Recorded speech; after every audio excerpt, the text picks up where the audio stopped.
غلد عالي في حكيتي يا فاهم انت راجل،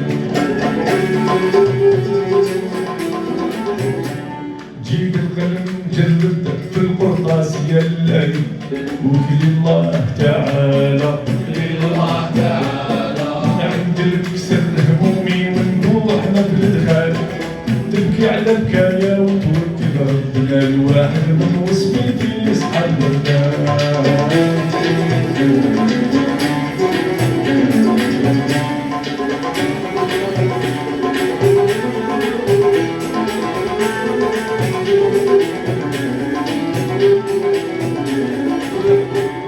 ما كانش بظني لخيانتهم بعد 10،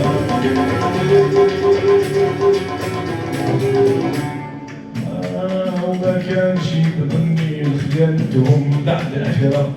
صرف القضاء في أمري مكتوب، الزمان رجع بالمقلوب اللي حيدر